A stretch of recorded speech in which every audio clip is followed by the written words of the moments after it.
ওষুধটির নাম হচ্ছে গুডগার্ড। এটি একটি ক্যাপসুল জাতীয় ঔষধ, আর এই ওষুধটির উপাদানের মধ্যে রয়েছে প্রোবায়োটিক কম্বিনেশন 4 বিলিয়ন।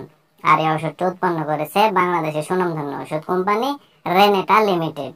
এখন আসুন যে গুডগার্ড এই ক্যাপসুলটির আসলে কার্যকারিতা কি, অর্থাৎ কোন কোন রোগের ক্ষেত্রে ওষুধটি নির্দেশিত সেটি নিয়ে আলোচনা করা যাক। তো ওষুধটির কার্যকারিতা বলতে গেলে 1 নম্বর যে কাজটি করে সেটি হচ্ছে পরিপাকতন্ত্রের সুস্বাস্থ্য রক্ষা করে। তো আমাদের যে ডাইজেস্টিভ সিস্টেম বা পরিপাকতন্ত্র আছে, এই ডাইজেস্টিভ সিস্টেম বা পরিপাকতন্ত্রের সুস্বাস্থ্য রক্ষা করতে গুডগার্ড এই ক্যাপসুলটি খুবই কার্যকরী ভূমিকা পালন করে। 2 নম্বর যে কাজটি করে সেটি হচ্ছে ডায়রিয়া উপশম করে। তো যাদের ঘন ঘন ডায়রিয়া হয় বা পাতলা পায়খানা হয়, সেই ডায়রিয়া বা পাতলা পায়খানা নিরাময় করতেও মূলত গুডগার্ড এই ক্যাপসুলটি ব্যবহার করা হয়।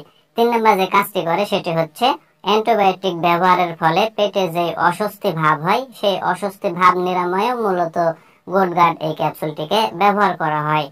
4 নম্বর যে কাজটি করে সেটি হচ্ছে আইবিএস রোগীদের পেটের ব্যথা এবং অস্বস্তি ভাব কমাতে ওষুধটি খুবই কার্যকরী ভূমিকা পালন করে। তো সাধারণত ওষুধটির কার্যকারিতা বলতে গেলে এগুলোই। এবার আসুন যে গুডগার্ড এই ক্যাপসুলটির আসলে সেবনবিধি কি সেটি নিয়ে আলোচনা করা যাক। তো ওষুধটির সেবনবিধি বলতে গেলে একটি করে ক্যাপসুল প্রতিদিন 2 থেকে 3 বার সেবন করতে হবে এবং ওষুধটিকে 2 থেকে 4 সপ্তাহ পর্যন্ত সেবন করতে হবে। আর ওষুধটির পার্শ্ব প্রতিক্রিয়ার কথা যদি বলতে যাই, তাহলে গুডগার্ড এই ক্যাপসুলটি সাধারণত মানুষের শরীরে অনেক সুসহনশীল একটি ওষুধ। তবে কিছু কিছু ক্ষেত্রে পেটের গ্যাস এবং অস্বস্তি ভাব দেখা দিতে পারে।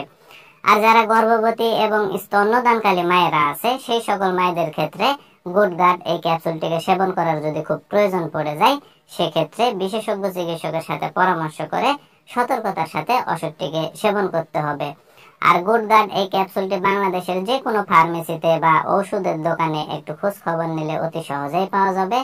আর ওষুধটির দামের কথা যদি বলতে যাই, তাহলে প্রতি পিস গুডগার্ড ক্যাপসুলের দাম বা মূল্য মাত্র 16 টাকা।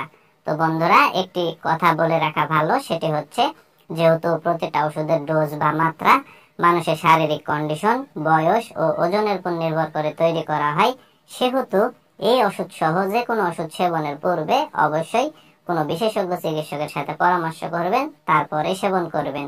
তো বন্ধুরা, এই ভিডিও দেখে যদি আপনাদের এতটুকু ভালো লেগে থাকে, তাহলে অবশ্যই ভিডিওতে একটি লাইক করে দেবেন। আর এই ভিডিওটি যদি আপনি ফেসবুক পেজে দেখে থাকেন, তাহলে অবশ্যই পেজটিকে ফলো করে রাখবেন। আর ইউটিউব চ্যানেলে যদি দেখে থাকেন, তাহলে অবশ্যই চ্যানেলটিকে সাবস্ক্রাইব করে রাখবেন আরো নতুন নতুন ওষুধের রিভিউ পেতে। ধন্যবাদ সবাইকে।